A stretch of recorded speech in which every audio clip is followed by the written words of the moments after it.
I'm Councillor Arthur Allen, Deputy Mayor, and I'm standing in for Councillor Mark Reeves, who through a couple of circumstances when I was unable to personally attend today's meetings.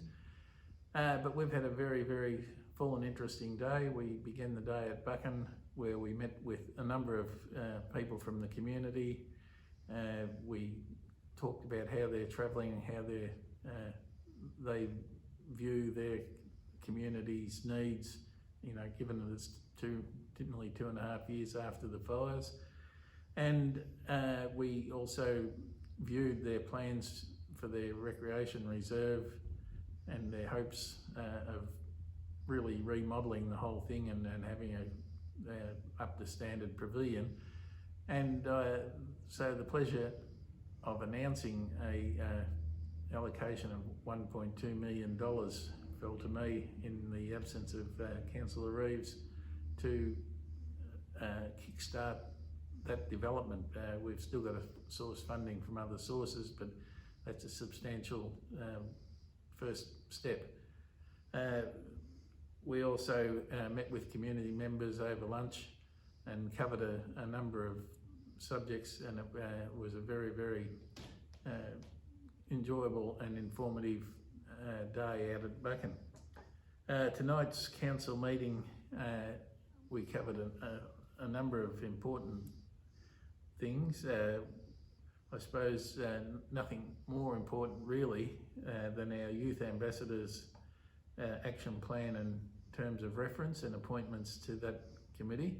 The Youth Ambassadors is a very, very important place to develop leadership in our younger people in the community, and it's a great committee that's doing great work. Similarly, we also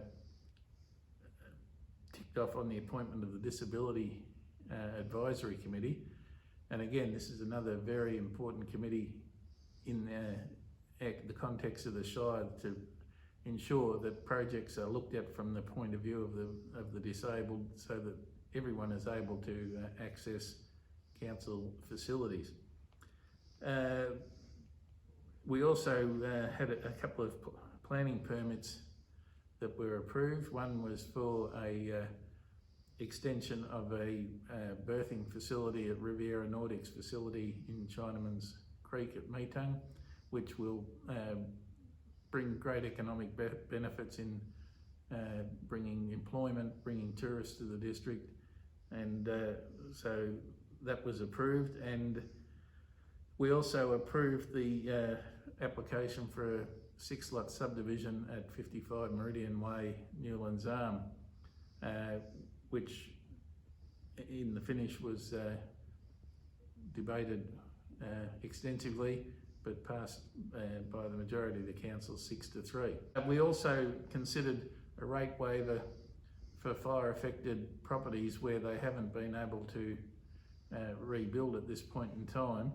Over a 2-year period, this will cost a total of $180,000, but the council felt that it was important to give this waiver because these people have suffered since the fires, and anything that we can do to help their situation until they can get back on their feet is what we've got to do. So we were quite pleased to be able to do that. It's been a very, very busy day. Buchan part of it was very enjoyable, and the business part of it was productive.